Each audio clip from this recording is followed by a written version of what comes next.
Let's go ahead and get started with introductions. Thank you, everybody. First, thank you so much for being able to meet. I really appreciate this. And I'm not sure how many meetings we'll have where everybody can be here, but I was hoping to start off with a pretty good number of us. I will go first. My name is Ann Forrest. I've been in the community. I've lived here since 2014. And Sam too, good. Lived here since 2014. I was the president for a while and then stepped away, and Ben became the president, and now I'm back because Ben has moved on. So anybody else want to go next, or I can call on you? I'll call on you. Brad, you want to go next? Sure. I'm Brad. I've lived here since '99. I actually live on the other side of the creek, but east of 15th, and currently acting as currently the treasurer. I've been the treasurer for 8 years. My involvement at Victory Heights goes back, again, 22 years. Been in, also representing us right now on the Lake City Neighborhood Alliance. I was on the stakeholder group for the development at Thornton Creek. Anyway, I appreciate all the people that have become more interested in what's going on in Victory Heights. That's fantastic. So really appreciate your time this evening. Thanks, Brad. Ryan, can you go next? Yeah. Hi, I'm Ryan Johnson. I'm the secretary and I run the Victory Heights blog, and I live down 20th. We've been here since 2009. Already had 2 house remodels. All right. Josh, you want to go next? Sure. I'm Josh. Relatively recent. Moved in 2020. And yeah, I've helped out on a couple different things more recently. Probably one of the things more visible is the website that complements Ryan's blog to use as sort of a resource center for finding more durable information, things like that. So yeah. Very, very helpful. Thank you, Josh. All right. Can we get Amber? Would you go, please? I've been here since 2015, and this is my first run with the community council. Ann and I have worked together on the teen feed that's been going now for a year and a half, 18 months. I counted it up today. Okay. All right. I was going to say for probably almost all of COVID, so pretty close. And then we also work together on getting the vaccines to the people who were unable to drive for whatever reason early on in the pandemic, when initially it was only available to those over 65. So we kind of put together a community response to help get those people access. So excited to expand my help with the community work. Excellent. Carol, can you go next? Unmute myself. Hi, everyone.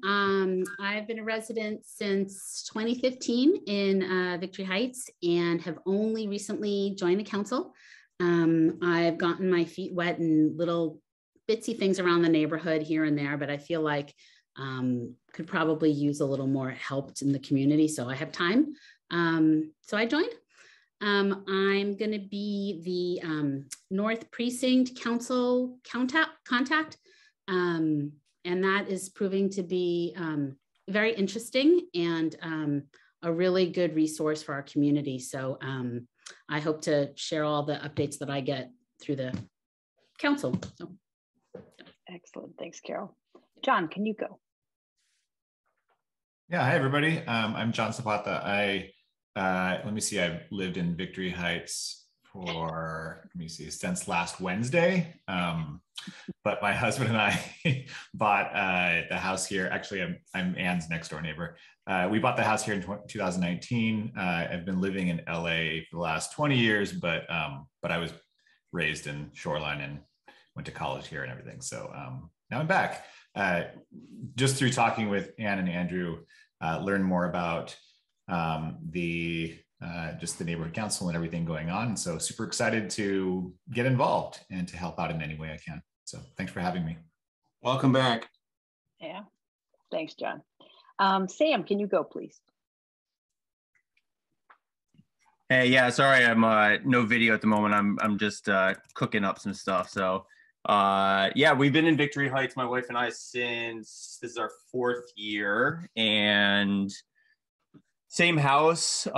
We were renting to start, and we were lucky enough to buy the house from our former landlord, who's a local guy who moved us up the road this summer. And as part of that, just taking a bit more pride in the neighborhood and wanting to get involved is why I joined and reached out, and have just a deep interest in conservation and environmental work. And so that's why I'm excited to be, I don't know, I forget what my exact title is or what the what the committee is, but yeah, hoping to be a liaison and do some good work for Victory Heights in that regard. Yeah, that's about it. Good. Thanks, Sam. And then Tony, please.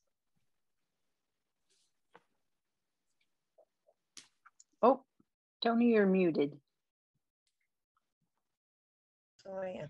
Okay, I'm Tony. I moved to Victory Heights with my spouse in December of 2002, and we've lived in the same house with a cat, not the same cat, but a cat since then.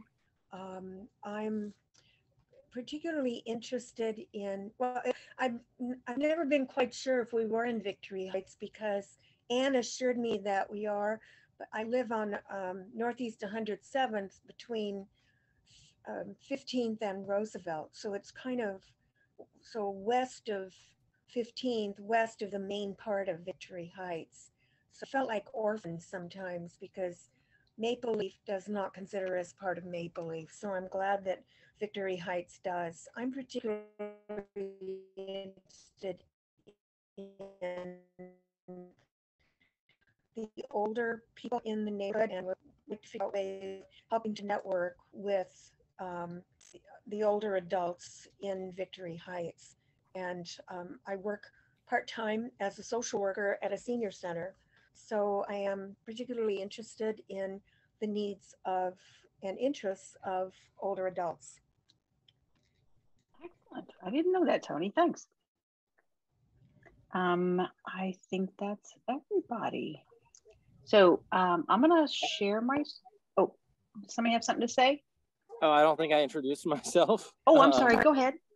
Yeah, I'm Dan or Daniel. Oh, but yeah, sorry. I missed you. Been living in Victory Heights for almost 2 years now. And yeah, so moved here during the pandemic, but really just enjoy walking around the neighborhood with my dog and want to get more involved in the community. And I consider myself to be a pretty outgoing, social type person. So hoping to help out with, event planning and helping people to gather together in the community around the park and hopefully some other events. Excellent. Thanks, Daniel. Sorry, I missed you. And we have something really cool coming up, so I think you'll be excited. Let me share my screen. So here's the agenda. I like to keep things moving. We're going to do State of the Council and then just talk about some projects that are in the works and then stuff coming up. So finances. This is where we sit. We have $3,000, a little over $3,000 in our checking account, and the savings account just has to have $5 to stay open. So financially, we're doing great. Our only ongoing reoccurring expenses are for the blog, $32 a year for the website and $10 for the domain. So really, we have next to no expenses. We kind of spend and earn as we go. Committees. So this is what you guys have all told me you were interested in. So I'm super interested in disaster prep. We don't have a vice president at the moment. Brad's the treasurer, Ryan's the secretary. Amber's interested in safety. Matthew or Jay, and I'm not sure, he uses both names. I'm not sure which one he prefers. He would like to be co-chair with Amber and do safety. Daniel, like he said, social committee. John is interested in beautification. Ben came up with that title. I don't know what I would have called it, but and then I lost my cursor. Sam is interested in conservation. Carol is, like she said, our rep on the North Precinct Advisory Council. So the police department and the community get together every month. And currently it's virtual, of course. Anyway, so Carol will be our rep there. She can bring our issues to the front and then also bring information back to us. We could use a rep on the Northeast District Council. Again, it's a once a month meeting, and it is just a bunch of communities here in the Northeast side. Which, and kind of. Yeah, sure. So that's different from the old North District Council? So is this like Wedgwood, Meadowbrook? Yes, Ravenna, okay, Sandpoint. Okay. Yeah. Okay. All right. Got it. I've been attending. I lived in Wedgwood for 10 years before I moved to Victory Heights, and I've been mostly attending the Wedgwood Community Council Zoom meetings because they're Zoom. So okay, I have some familiarity with that. So they've sort of attempted to keep that going. I see. Okay. Yes. Yeah. They've got a really great speaker, and I'll let everybody know about it in a different format. But they've got a great speaker coming up. And then Josh. So Josh and I have talked a little bit. Oh, did I screw up your name, Carol? I'm sorry. I will change it. I'm screwing up everybody's name. And John's too, sorry. All right, so Josh, you and I talked about maybe an electronics or a technology kind of person job for you.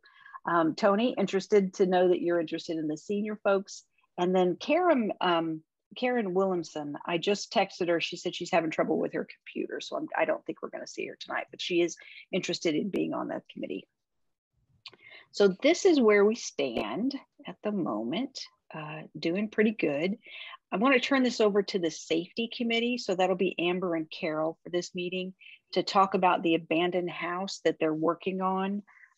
And let me, so to get you oriented, this is North Gate and this is 15th. Up in the top left corner is the mosque, the Idris Mosque. So the house they're talking about is right there. I'm going to go to the next. Excuse me. What's that? Is it across the street from the mosque? Yes, it's across North Gate from the mosque. Okay. Is it right on the corner? Yes, right on the corner. Yeah. Okay. Can you see the screen, Tony? Can you not see the screen?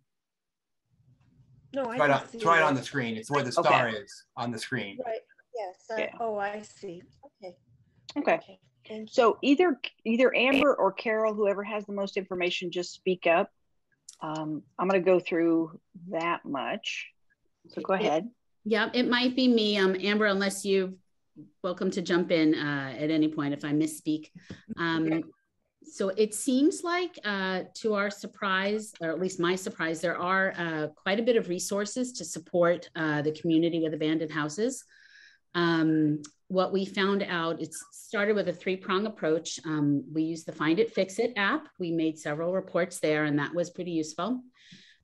We also learned that calling 911 is actually surprisingly appropriate, especially if you see something that is immediately a danger.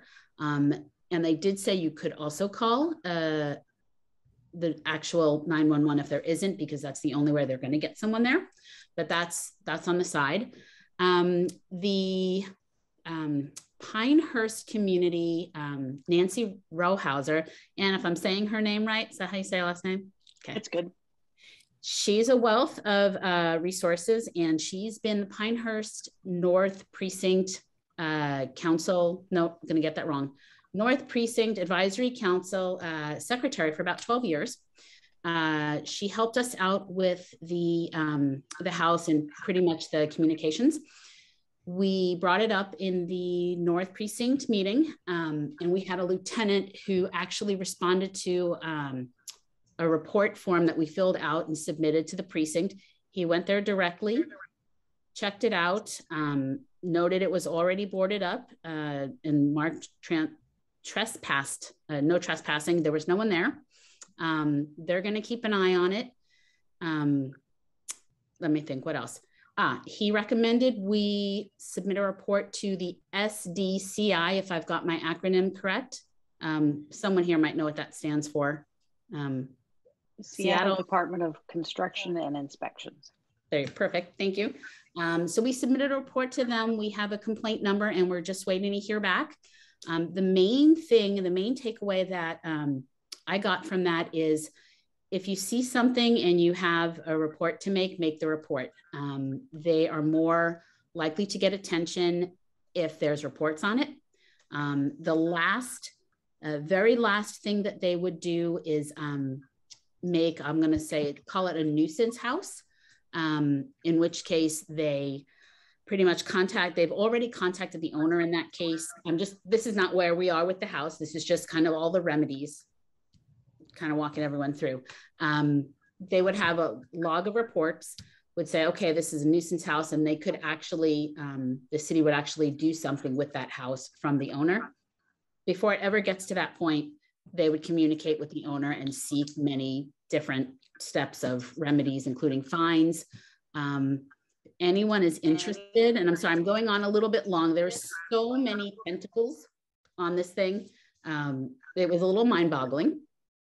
If you look up the house on the SDCI website, you can see a bunch of information and reports that have previously been filed when it was originally kind of deemed an abandoned house about maybe 4-ish years ago.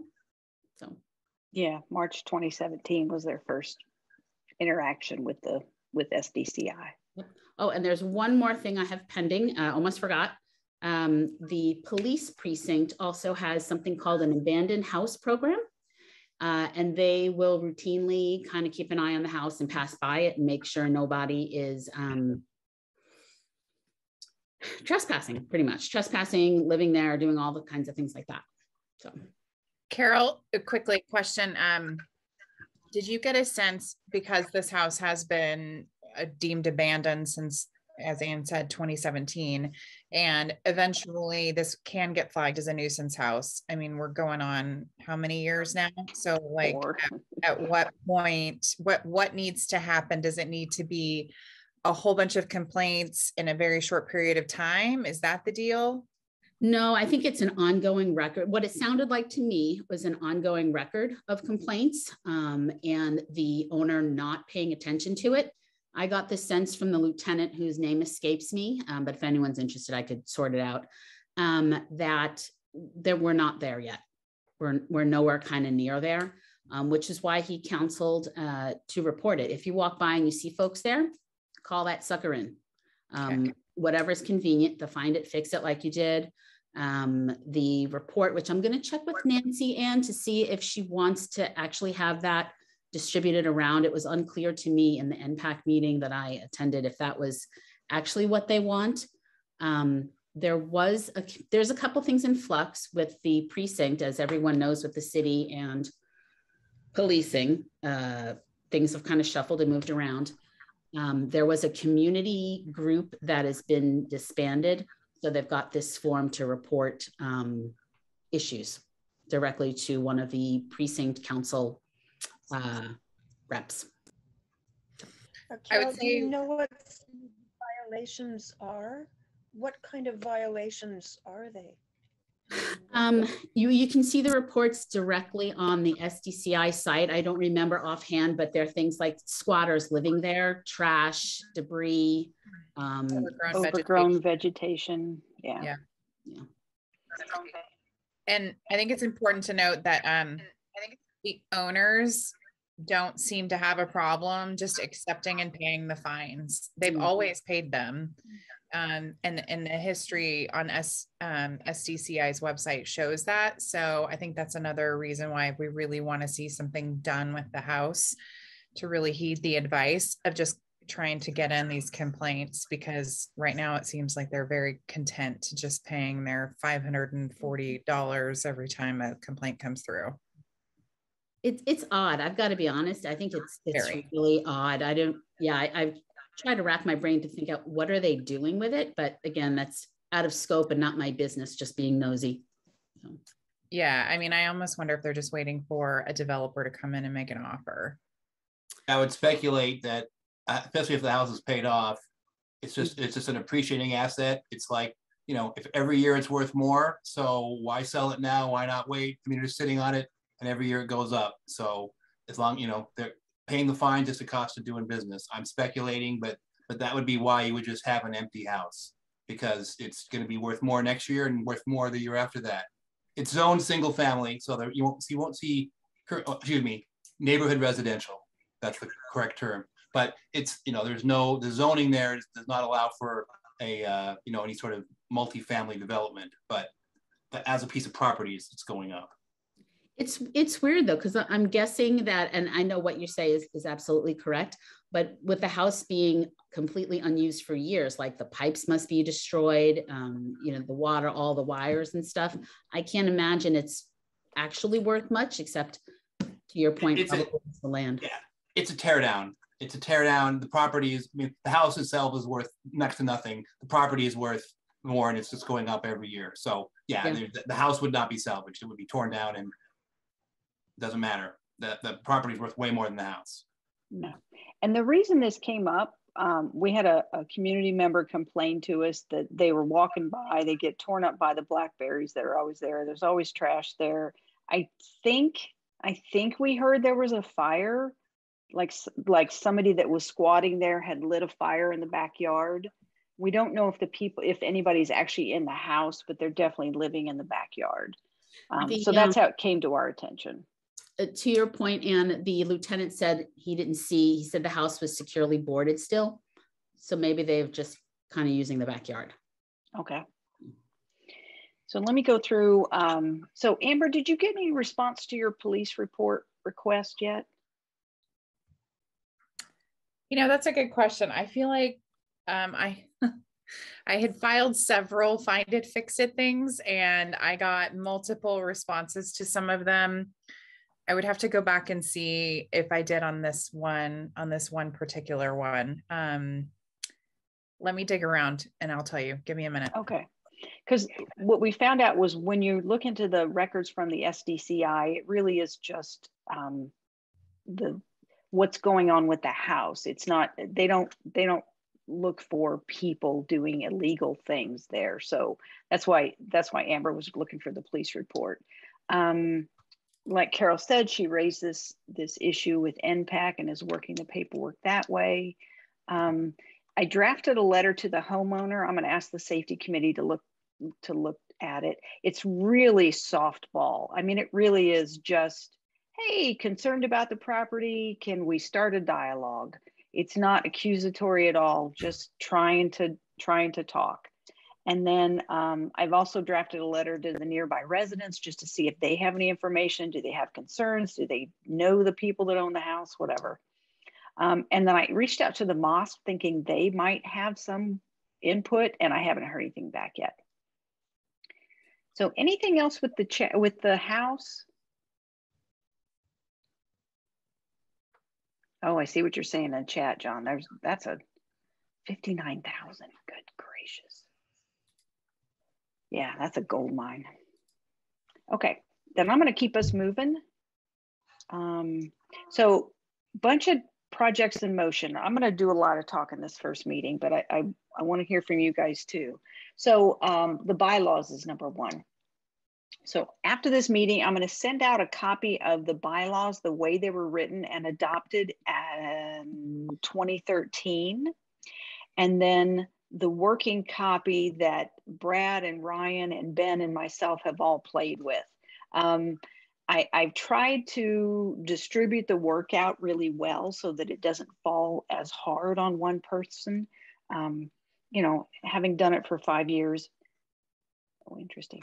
Having been president for 5 years, it's quite a bit for one person. So try to divvy the jobs out, especially with such a lovely, large board of trustees.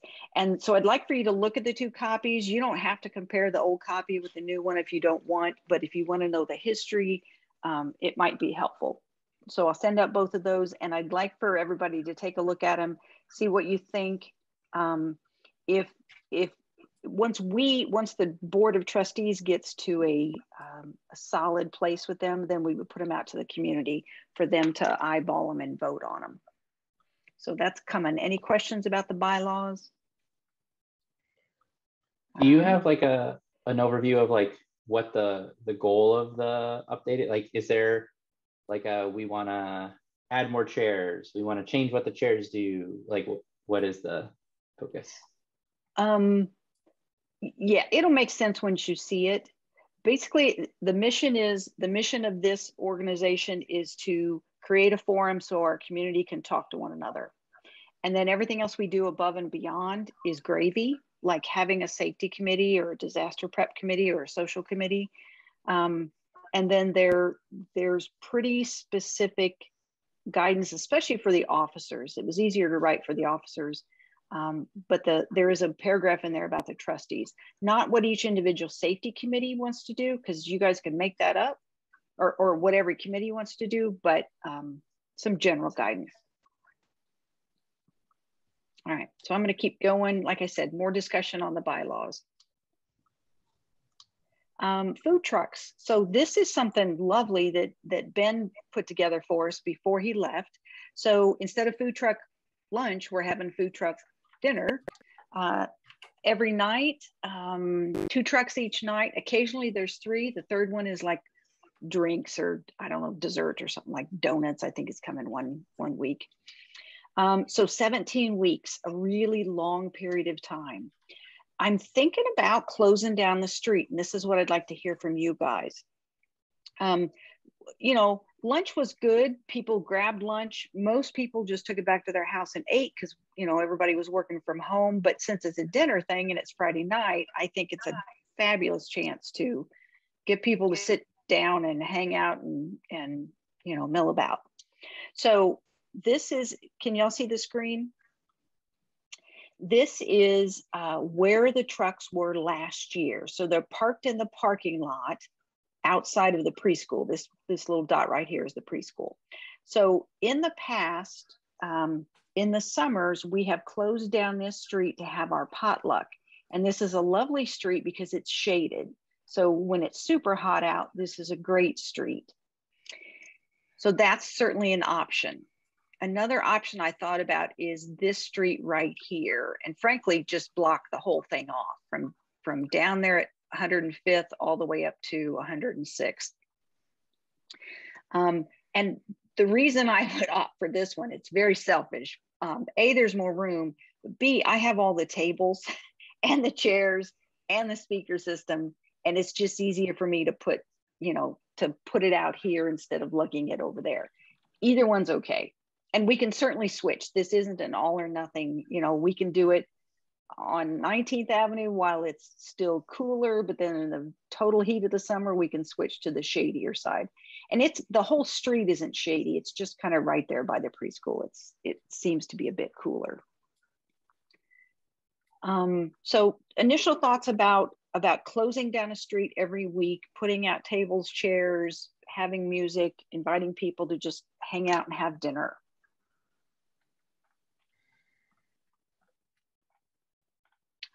Josh, I see your question.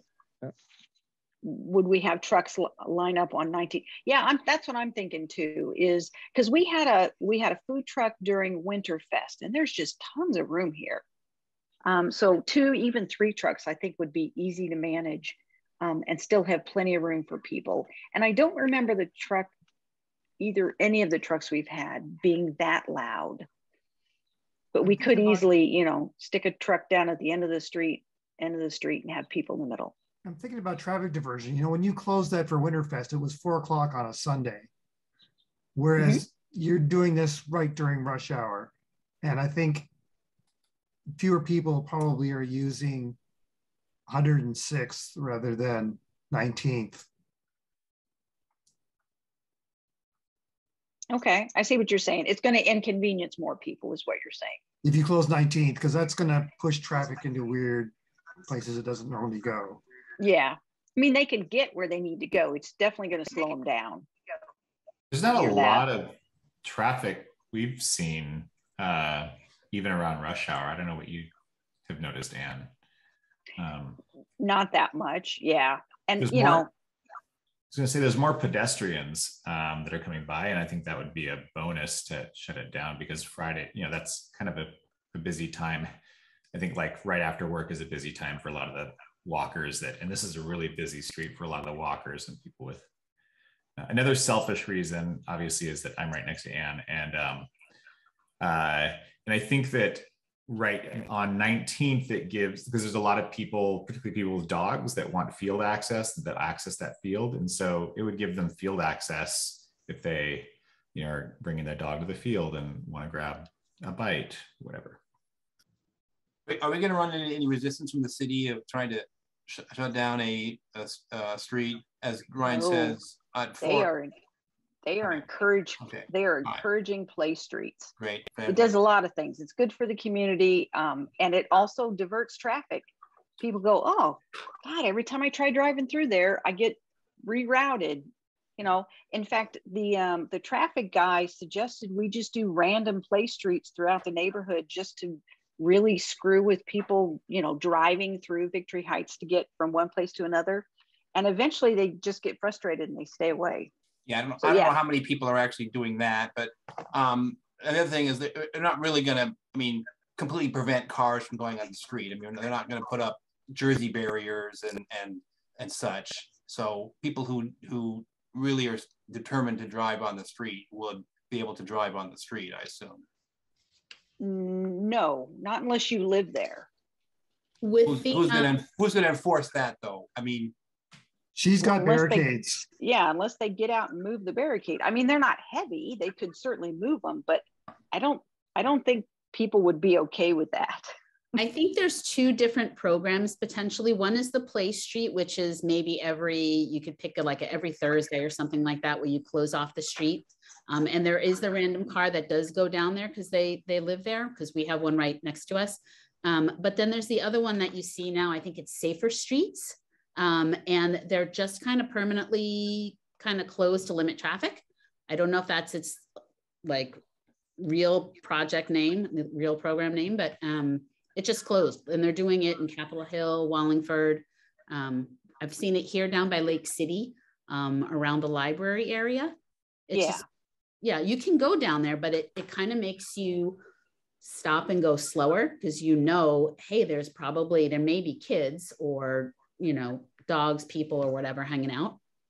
Yeah, the Safer Streets program, I think, is for the commercial district, where they are trying to allow us to take up more space, especially, kind of kicked it off hard during COVID. But this would just be a play street. And you put in an application. It's super simple. I do it, every time I close down the street for something. I love this idea. I think it's super fun. The two things I would say is let's not worry about committing to do this. Let's try it out, see how it goes, and we can always kind of flex from there. The other thing would be making sure that we have a list, so that it's not always you bringing out the chairs and tables. So if we can, have a sign up list and people are responsible for that, I think divvying up that responsibility would also be important. Yeah, thank you, Josh. I was definitely going to head down that path. Okay, so any more thoughts about worst case scenario, we can put tables and chairs in the park, right? Or is there anything that prohibits doing that? That's actually a little trickier, I think. Okay. Because we're on park property, we're still kind of researching permission or permit to have an event. Yeah. Okay. Yeah. So it's actually much easier just to stay up on the streets. Interesting. Okay. Tony, were you going to say I've something? talked to. No. Okay. Go ahead, Dan. I've talked to some people in the neighborhood that spend many Friday evenings there. And, they're all excited about the food trucks, and maybe not quite as excited about how many more people are going to be there. But, they are excited about it. It's just kind of a joke, but everybody's willing to take their own chairs and blankets and things like that, right? And there's nothing that prohibits people from enjoying the park on their own, right? So I think we'll see some of that regardless as well. People just in the grass on a nice day having a picnic dinner. Yeah. I just think it's got great potential for bringing the community together. Okay, anything else with Food Truck Fridays? Okay, we're gonna keep going. Signage. So because our meetings moved from Tuesday nights to Monday nights, the signs that we have, they're yard signs, aren't applicable. And frankly, they're not in very good shape. We've lost quite a few because, you know, we bought these. You still have the dry erase ones, you know. Yeah. How many do you have, Ryan? 4? Okay. So Ryan's talking about sandwich boards. We have those too. So if anybody wants to work on signage, please raise your hand. I don't, this isn't really a conversation for the whole group because it's just too big, but would love to work with someone. We have a logo I can live with, the raccoon. So I need somebody to help with signage. And mostly it's just helping talk me through it. So it's not just Anne's head. I could probably help with some design there if you want.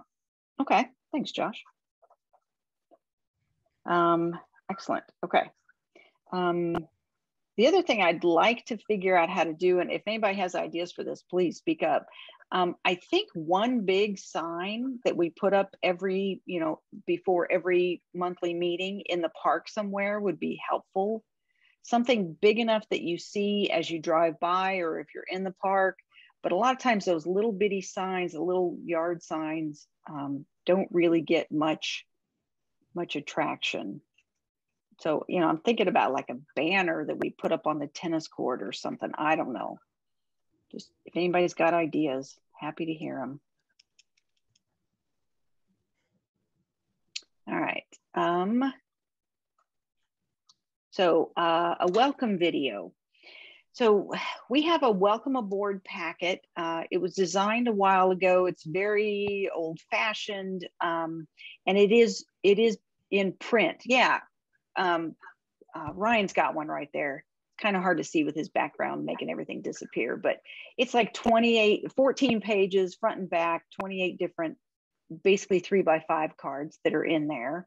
And it's all different information, you know, our elected representatives, how you vote, fire truck, police, disaster prep, libraries, preschool, the community council, all kinds of stuff. Anyway, what I thought about doing is instead of printing this up and having somebody deliver it to a new neighbor, is put this into a video format, put it on YouTube, and then just hand the person a QR code so they can watch it when they want. And I was thinking, do I have that on the slide? Yeah, a business card. So instead of going over with this packet, you know, you got a new neighbor to the neighborhood. Instead of going over the packet, you go over with a piece of paper or a business card with information about the council, and on the back of it, your name and phone number, or your name and email, whatever it is you want to give them, and a plate of brownies, you know, that kind of thing. So we're not killing trees in order to pass this information along, but we have it out there, and it would be super easy to update. That's right. We were going to, I think, was it Amber and I? Somebody and I were going to walk around and give them fresh cookies with the welcome thing, and then COVID hit, and we're like, you know, knocking on strangers' doors kind of went out the window. Yeah. Sheila was doing it. Sheila's done it for quite a few neighbors in the community, but you know, we don't want Sheila just to do it. We want whoever's the neighbor, we really want to encourage them to walk over. So maybe if we put a 3x5 card or a business card in their hand, maybe they'll be more likely to do that. So if anybody also got a letter from Carolyn and Brian, but it was just like a single page front and back, and it linked to the blog. Is that like a separate, like, competing welcome packet? Yeah, maybe? I don't know anything about it. Who are these people? They're like 2 houses down from us. And yeah, they like a welcome to the neighborhood where they linked to your blog, Ryan, and had some other info. So I didn't know if that was an official thing or. First I'm hearing of it. That's amazing. Okay. I'll maybe connect you and yeah. Please. Yeah, I'd love to Okay. see the letter and, you know, steal ideas from it and thank them for doing what they're doing. Yeah. On them. Okay, so if anybody wants to turn this into a video, it would not take much work. or if you want to just start over from scratch and don't even use these goofy cards I have, that'd be great too. I'm going to keep going. A traffic study. So this is kind of back into the realm of the safety committee again. I'm gonna pause here. I'm gonna stop sharing so I can see somebody else. Amber, does anybody remember what Ben said about this traffic study? I'm looking to you, Amber. I think he said something about matching funds with the city. Yeah. Mm-hmm. Yep. It's and we don't match it with like physical dollars. We match it with basically like community work. Was it $5,000 or this was to hire a consultant? Yeah, right. Would just study it. Study, right? But, to do, all he would do is write a report. It wouldn't, he can't make anything happen. Right. He's this private person. And then that's what you do first. And then when you go to the city to make your argument, you can show like we've done our due diligence and here we brought somebody in to take a look and we really do have a case of, high speed cars, excessive traffic, whatever the case is. Yeah. Right before right before we had that last meeting with Ben, I coincidentally had sent an email or report request to the city asking about a traffic speed bump for my street because I'm right off Northgate. They sent me a letter that I can see how I can post it out to everyone. It's like, oh my God, a laundry list. It's not simple. You have to have a lot of accidents, serious accidents, in order for them to do that. So there's a lot of hoops to jump through. They're not just going to start throwing out traffic circles and speed bumps wherever. Yeah, 12th Avenue Northeast has done it. Let's see, 12th Northeast around 90th. And they did a serious thing on Maple Leaf, basically in conjunction with the light rail station coming in. Yes, they made a deliberate effort to redirect traffic.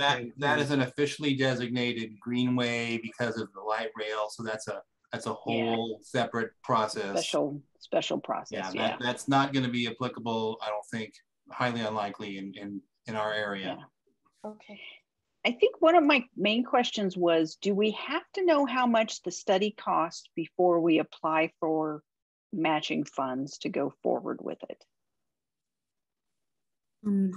That was something that Ben flagged also.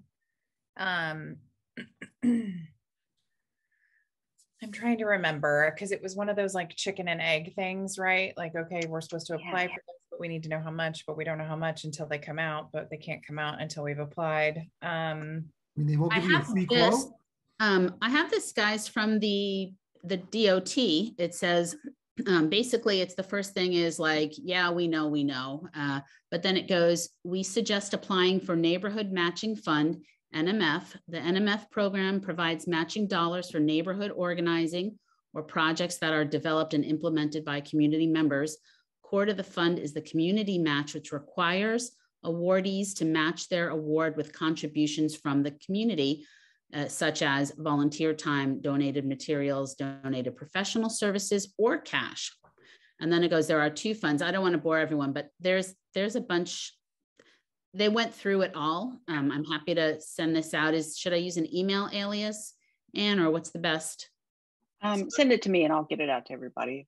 Okay. This is what that presenter was supposed to kind of hone in on, but she didn't come fully prepared for it. And this is what you basically did to pay for all those plants in the thing. And we've been at volunteer hours, and believe it or not, if you have 12 people at a community council meeting for an hour, that counts as 12 hours of volunteer hours. Mm-hmm. Right. So it's not $30 an hour. Yeah. So it's doable. We've done it in the past. It's just whether we really want to spend money on this or not to tell us, well, you're not really eligible. Well, my understanding is they don't just tell you whether or not you can put in speed bumps. They give you ideas of I don't know. I think we're going to get more than just you don't qualify for speed bumps. Right. It's a holistic process, and they look at the whole community, not just the problem intersections. Right. And I mean, I know that I sit in a unique situation in that I am on this specific corner that was flagged. I would be just dumbfounded if they came back and said, oh no, there's not a single issue on that corner. There's no speeders, there's no excessive traffic, because I watch it every day.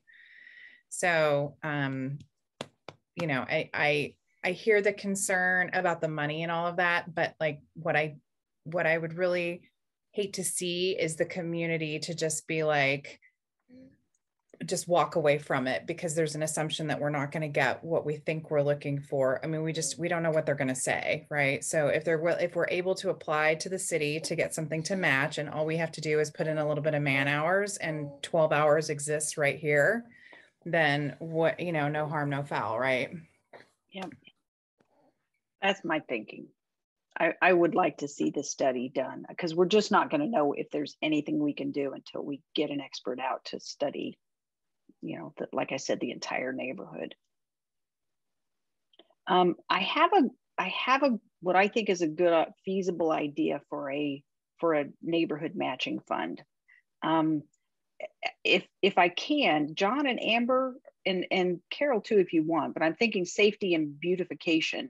It's kind of, and maybe even who's our conservation, Dan or Sam? Sam. Maybe you two, if you guys want to stay online, we can talk about it after the meeting. Okay, getting a couple shaking heads. Okay, good, Sam's in. Okay, then I'm going to keep going. Oh, I forgot I put this in here. So this is my idea, is to clean up Northgate Way using man hours from the community to pay for our study. So in a nutshell, that's what I'm thinking. So I'm going to keep going. Insurance. So do we need it for events in the park? Brad, I put this in the I put this in the job description for the treasurer to figure this out and to maintain it if we do need it. So the questions are, do we need it? If we do anything in the park, do we need insurance? Did you slide? Did you change the slides? And did you change the slide? Oh, I'm sorry. I stopped sharing and I hadn't shared again. Okay, let me back up. So this is the slide I was talking about that you guys couldn't see. So cleaning up Northgate Way, picking up trash, chopping down blackberries. There's all kinds of just piles of leaves here that really narrow the sidewalk and make it much more treacherous for anybody that has any kind of ambulation issues, wheelchairs and such. Quick question. How do these, oh, go ahead, Amber. Sorry. Last year, I believe it was, is when we did the Help a Neighbor program or whatever it was. Do you know if those hours were applied for anything, and could we like retroactively apply them? No. In fact, the way the neighborhood matching funds work is you can't even start counting hours until your grant has been approved. So even the time that we're spending here doesn't work, but it's okay, man. You can rack up hours with these projects. Sure. I'm like, I'm on a 5th grant or something like this. I think they're super easy to manage. Okay. And then somebody else had a question. No, Amber and I were thinking alike on that. I was gonna ask a similar question about that all that work that happened last year on 106th. Yep. Okay. Great thinking, guys. Okay. So insurance, do we need it for events in the park? Do we need it for largish events in the streets, like, you know, Food Truck Fridays? Where can we get it? We have some sources that we could try. What does it cost? Does it protect the 10 of us, 11 of us, 12 of us here? Does it protect the city? Does it protect both parties? That I don't know. Brad, I will get with you later on individually, and maybe I can make sure I share the resources that Ben gave me to see if you can find some answers there. Okay, yeah, I've been doing this long enough to know that insurance is always a big problem, and it's extremely expensive. and would wipe out our funds rapidly. So, okay. But and, you know, and the but I'm first happy question is, do we need it? Well, yeah, we can talk, Ann. I'm happy Okay. to talk and see what you know. I'll figure it out. I mean, the question is cost versus risk. What is, as you say, you know, are we? Who's liable, right? I mean, you know, are any of us personally liable? Unlikely, but yeah, I'm happy to talk to Ann. Okay, great. And then the slide up here is Teen Feed. Amber mentioned it earlier. Just wanted to make sure everybody's aware that it goes on every month. We are currently the second Monday of each month. So that goes on monthly. Yep. And a new sign up with a new menu should be going out as soon as I hear back from them. Fabulous. Okay. And then I just wanted to make people aware that we have a couple different emails going around. This is the official one, the top one, victoryheights.seattle@gmail. And then Teen Feed has its own email address, as well as the Emergency Communication Hub. So if any of your committees, if you don't want to give out your personal email, feel free to make up an email. Something along those lines would be helpful, just so we can keep track of it. And then if you get off of whatever committee you're on, then you can pass the email along and you're not having to start over. Events. So next Monday's meeting is the Kraken. They're coming to talk. And then Build Lake City Together, and possibly a redistricting person from the redistricting committee might be coming, and I might actually bump Build Lake City Together, because I think the redistricting is a little more redistricting. That's redistricting of the Seattle City Council. Yeah, is that correct? Yeah, that's not the state. That's not the state redistricting. That's no, it's much more local than that. And then Ron Dombrowski is on the schedule again. Again, I might cancel him. The Thornton Creek, someone is working with Thornton Creek Alliance and has a grant that wants to talk to us. And I shared that with the Conservation Committee. And I'm sorry, I'm still learning who's doing what. It's either Sam or Dan. I think it's Sam. Did you see an email from me, Sam? You're muted. I did, yes. Okay, all right. So I might get her to talk in May, and then we don't have anybody for June, just FYI. I saw the Kraken guy earlier this month. He came to the Lake City Neighborhood Alliance meeting and gave a presentation. So it's mostly going to be about what they're doing at the Iceplex, and you know, it's Kraken PR stuff, but it'll be of interest. Okay, and I told him 20 minutes. Yeah, that's probably, yeah. Tell him 20. He'll take 25 or 30, and we'll give him the hook. Yeah. And are you still doing that virtual meeting tomorrow? Hub 101? Yeah. Yes. Oh, excellent. I'm glad you brought that up when you're thinking about it, Ryan. I happened to find it on an email, and I was like, oh, March 17th. I guess that's the thing. Yeah, cool. I'll talk about that in just a second.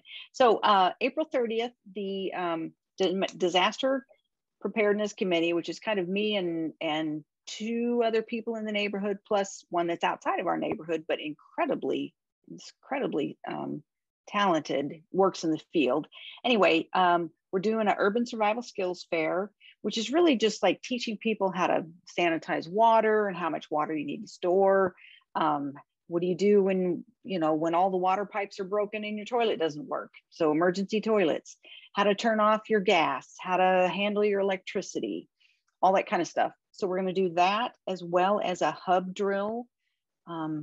So I'll talk more about that later on. We've got a little time before then, but I am going to be looking for folks to help me in that. I cannot man all the tables and run the hub drill as well. So it'll be a bit of a cluster, but it's fun and people learn so much. So I would encourage you to put it on your calendar, and if you can help out, that would be great. If you can't help out, at least stop by. So May 6th, the food trucks start, and then just FYI for the social committee, Mother's Day and Father's Day is coming up. If you can think of anything fun to do with that. Moving forward. So I'd like to ask the group, can we come up with a time when most of us can meet?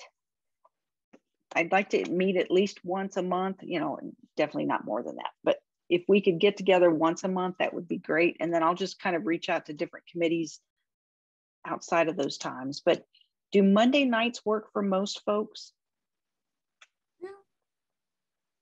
Okay, kind of getting a thumbs up. Except in the fall. For me, except in the fall.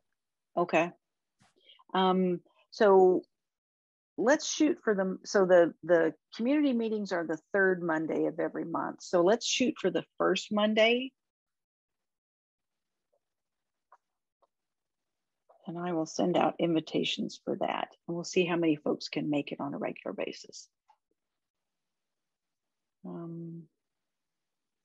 Okay. That was easy.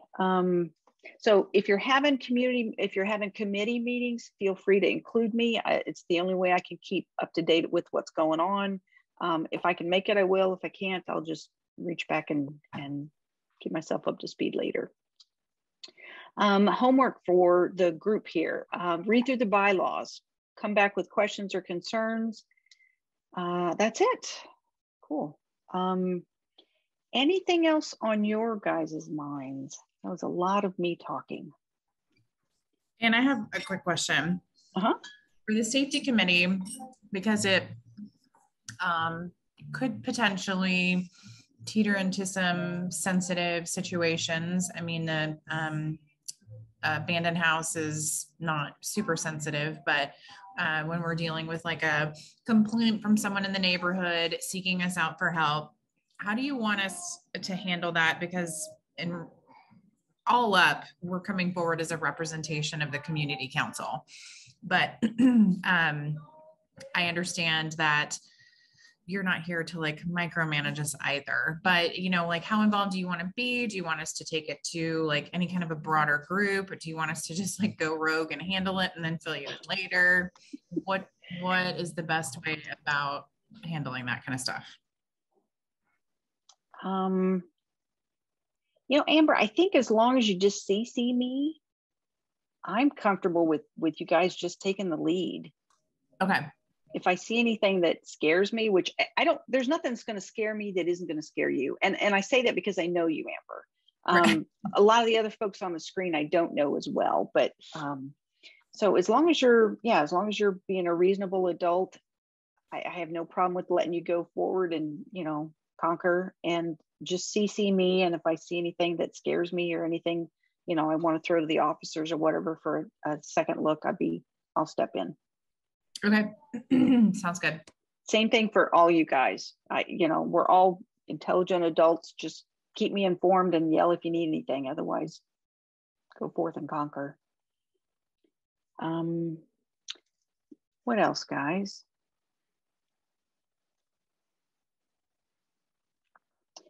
For the social committee, would love to meet with you and just chat about different ideas. I thought the Food Truck Friday was kind of a no-brainer. But anything else? Yeah, I saw the emails about a potential like movie night in the park as well. And so understand, you know, looking at, and I'll try to do some research too on what's required to do that as far as copyright. But I believe that as long as you're not charging money, can kind of watch a movie. So I know the city park that I used to lifeguard at, they did that many times, you know, just show a movie in the pool at night a couple times a summer. So, but yeah, I'll do some research on that. And yeah, I think that's a pretty cool idea, and talk to some people at the park that agree with that. So yeah. Cool. I looked around just to see who was doing like movies in the park, and I haven't found anything recently like Seattle neighborhoods. And it could be that it was COVID. It could be that it's just too early in 2022 to even be thinking about it, but I didn't find many. I reached out to Ballard and just sent them kind of like they have like a form letter you can fill out. So I'll pass on anything I hear. The closest I know is that Hunter Tree Farm used to do them every summer. So it'd be interesting to find out what their licensing deal was, whether they could just show anything they wanted or whether they're having to pay for it. Obviously, it was their own property, so they could do what they wanted. Yeah, and this is where the insurance comes in. something this formal or whatever. I think the Parks Department is going to want to have insurance, is my guess.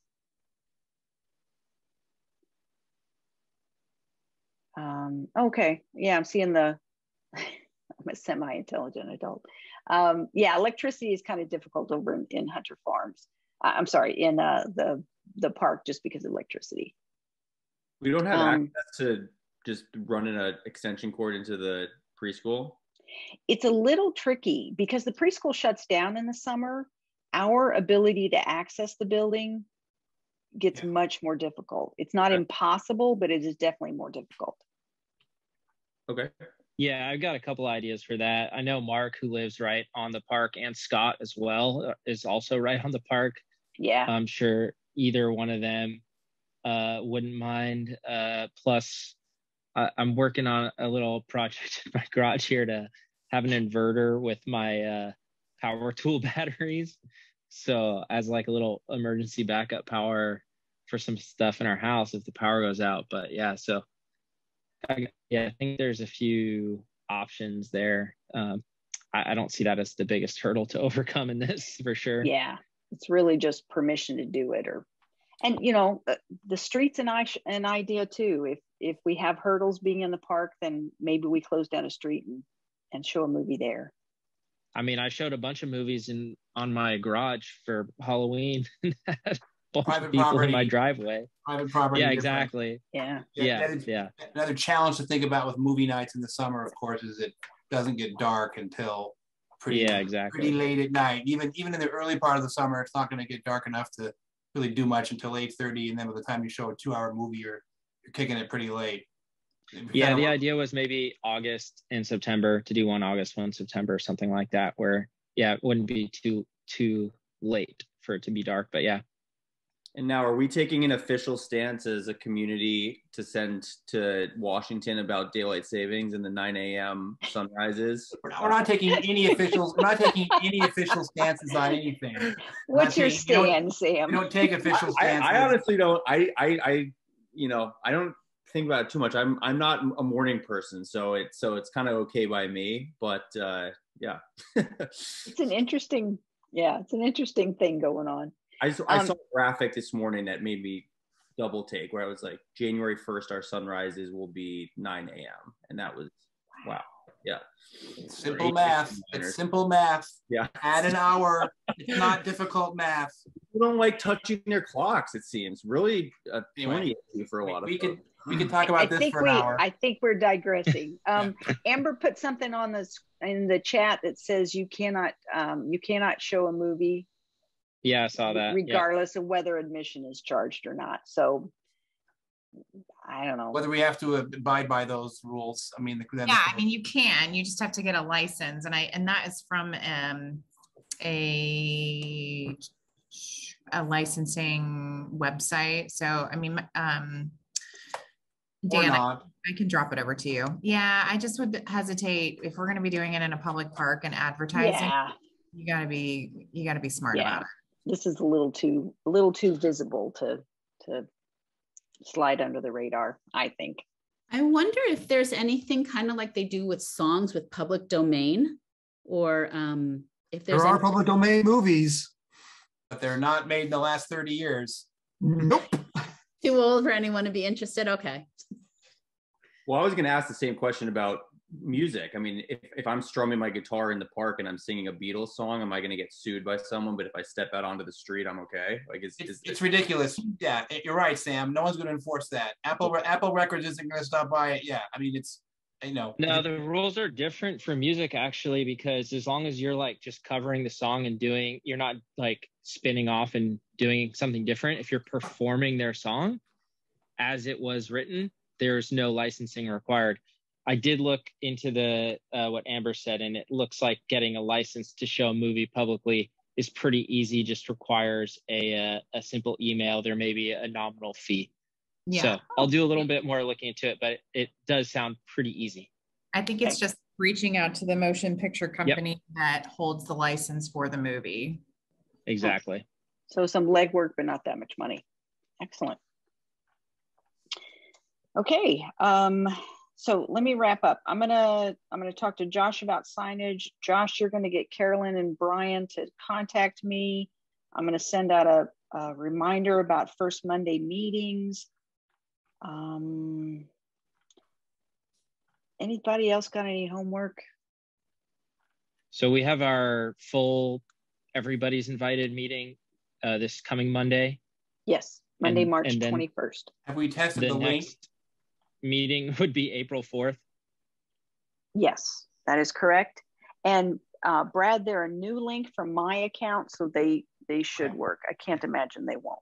Awesome. We've had some issues with the links. Had some issues with the links, so good to know. Yeah. Thank you. Thank you, Ann. Any other, oh, by the ways? Okay, that was a little later than I was hoping, but that's okay. So if anybody wants to stay and talk about a potential neighborhood matching fund grant to get a traffic study done in our community and clean up Northgate or wherever you guys want to clean up, please stick around. Thanks. Good talking to you guys. Have a good one. Thanks, guys. I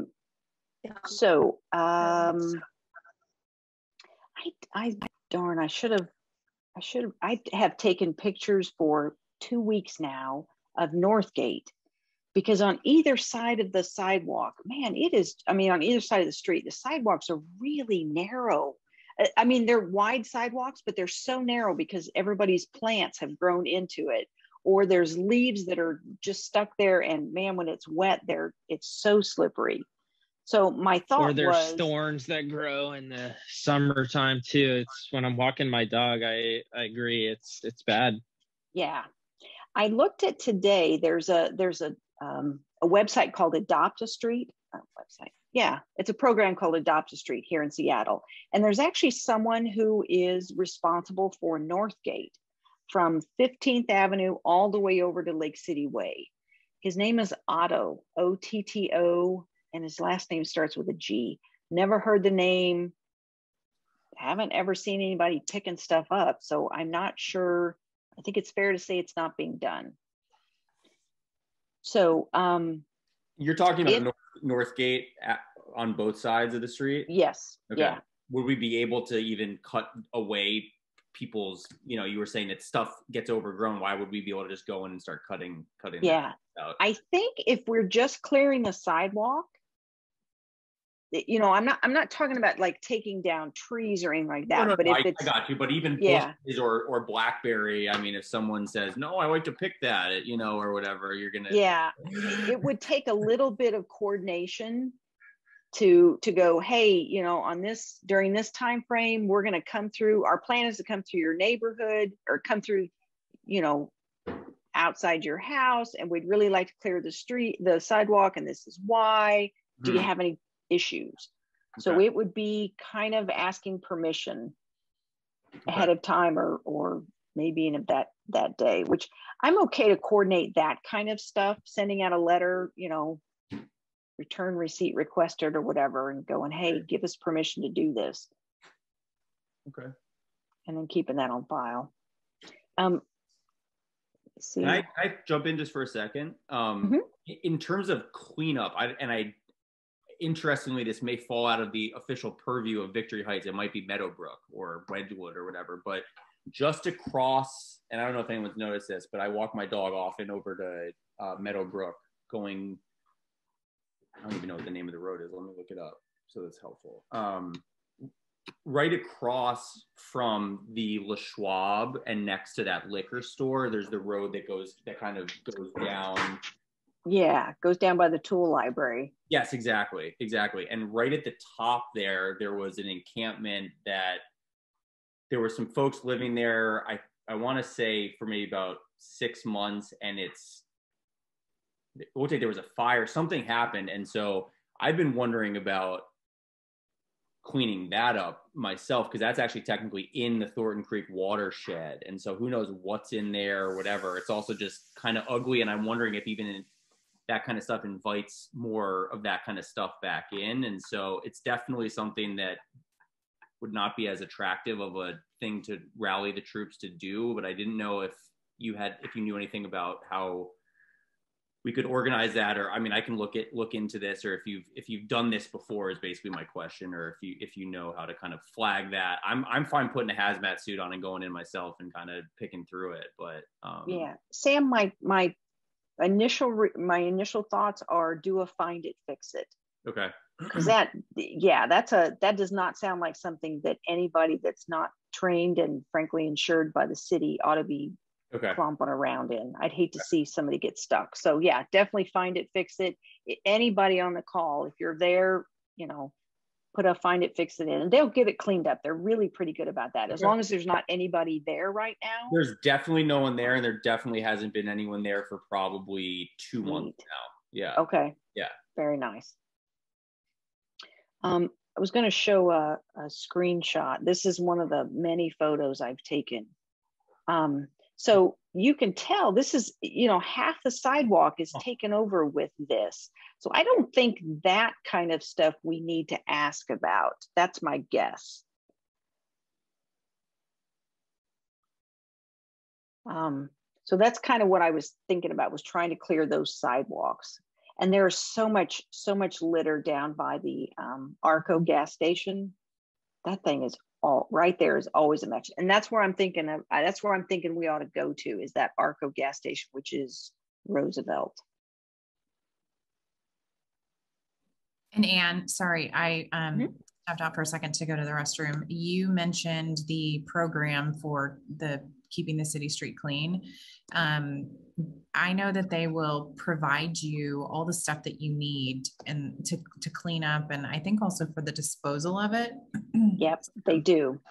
They will pick up not only the trash that you gather, which I don't think it's going to be that much trash, but it's going to be a lot of yard waste. Yeah. But they will pick up the yard waste. You have to put it in the right kind of bags, whatever the heck that is, and they give you those little claws pincher things, which are great fun. They're not exactly efficient, but they're great fun. I could easily see this being like a kid-friendly event. I was gonna say, Hudson has he's very incensed about the garbage on the streets, and he's gonna adopt a street. Yeah.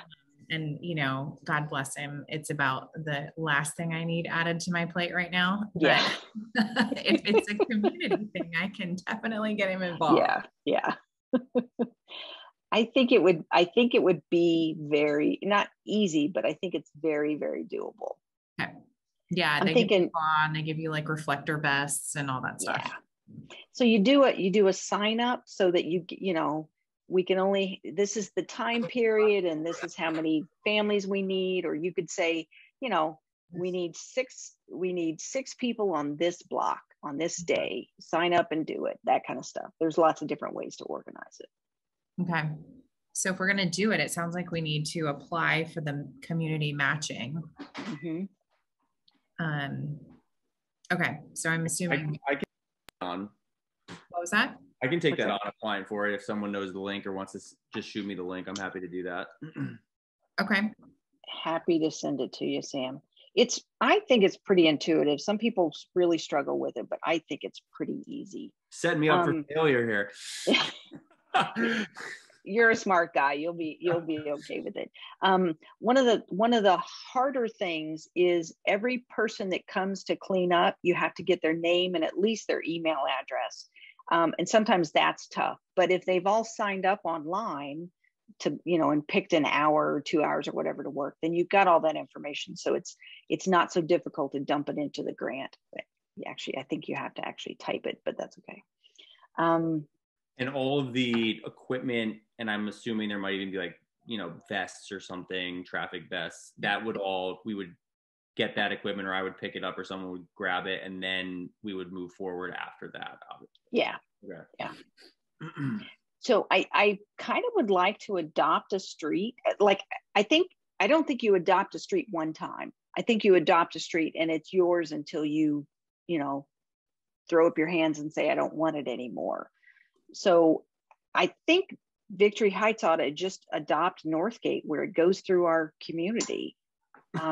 It's obviously not getting taken care of, and it serves a good purpose. It gets our traffic study. Mm-hmm. Okay. So I don't think 5,000 hour or $5,000 is going to be hard at all. It's $5,000 divided by 30. I think I did this one time. Divided by $30 per hour. It's 166 hours. So it's, I think it's doable, but we'll see. And we need those hours all in something volunteering towards the community. Sorry if I missed that earlier. Yeah. Yep. Yeah. So, and you get, Sam, you get 10 hours right off the bat just for writing the grant. That's $300 in our pockets. All right. So, the piece that I don't know, and maybe I'll just reach out to Ben and ask him, the piece I don't know is how do we know how much money we need? We think $5,000 for this traffic study, but it's kind of weird to put in a grant going, I think I need $5,000 and I don't even know who it goes to. Did anybody catch that from Ben? Like, is this a private company that does the traffic study, or are we paying? Yeah, the city, I think, makes a couple of recommendations. I feel like he sent something out. I'm gonna dig through my email here. The link I just sent to you guys, it's a 56-page PDF that the city sent, the DOT sent to me, and it's got this stuff in it about it's 5,000 to 25,000 on average, and it's got a lot of info like what we're looking for in it. Honestly, I haven't read it all yet at all, but I think the answer is in there. I put it in the chat. Yeah, it looks like that link has stuff on how to start the grant for the cleanup too and adopt a street. So thank you.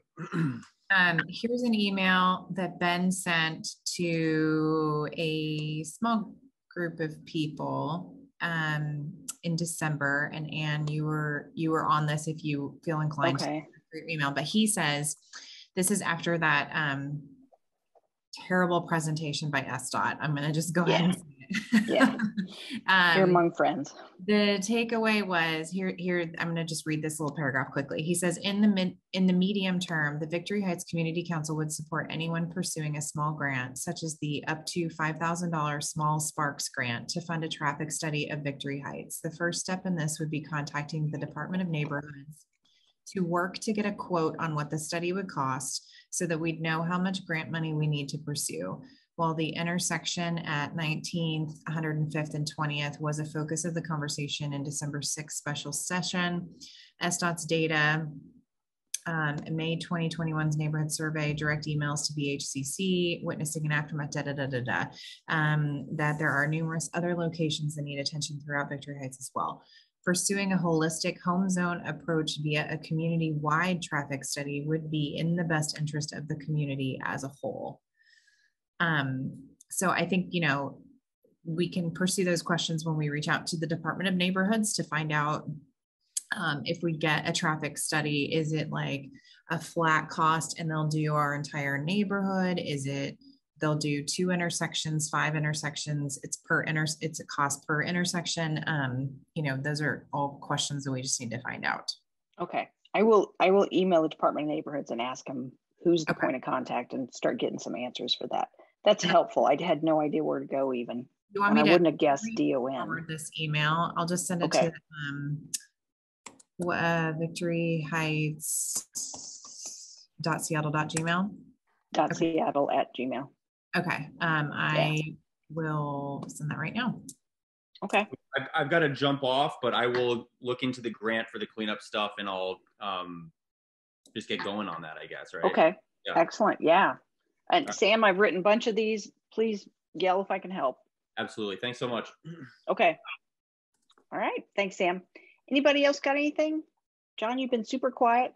I have. I've just been like, No, I'm certainly willing to jump in and help out on Northgate. I mean, I go on daily walks with my dog and been meaning to bring a bag of, a trash bag with me to start picking up stuff. But there's not really a lot in the neighborhood here, but that Northgate is where seems to be all the action's happening. So yeah. Happy to pitch in, and I'm happy to help organize if there's a need. Cool. Okay. Amber or Carol, you guys got anything? No, good stuff, guys. Thank you. Yeah. No, I was just thinking, do we want to start thinking, or maybe it's too early, about the timing of cleanup? Like, would we want to do like a regular time of year, or do we want to think of weekends or something? Like, what would it look like? Like Ben's, maybe Blackberry cleanup, or? Yeah, I'm thinking like 2 weekends in June, maybe. Hopefully we can get it done before it gets super hot. Go ahead. And it might have to be something that's like on a rotation, right? Because you're talking about differing things. I mean, the blackberries, you hack them back, they're going to be good for a little while, but then trash is going to always be an issue. So yeah, maybe it's like blackberries twice a year and trash every, I don't know, 2 months or something. I have no idea. I guess we'll just have to see. Once we can actually see everything, in blackberries, we'll know how much garbage there is. And I wonder if we don't clean it up and make it a big deal. John said, sorry to drop off. Our contractor has been playing with the electricity. So I wonder if once we get it cleaned up and we make it a big deal for the community, like, hey, look what we did, and everybody played along, then I think people will just kind of keep it clean on their own. You know, like John was saying, you know, if he remembers, he would take a bag with him on his walk. So we just need to kind of claim it as our own, clean it up really good one time. And I don't think maintenance will be much, but I do think in November, we're going to have to do a big cleanup of all the leaves, because that's a lot of what I'm seeing is the leaves are just, you know, stuck to the pavement, and they're wet and slippery, and you know, they're 6 inches high. Yeah. Okay. Yeah. This is a great project. We try to stay off Northgate with the dogs because you're right, there's no room. Yeah. I've every now and then when the weather's nice, instead of driving to QFC, I'll put on a stroller and walk, and it's rather precarious for sure. Yeah. So I think everybody would appreciate a nicer walk to QFC. Yeah.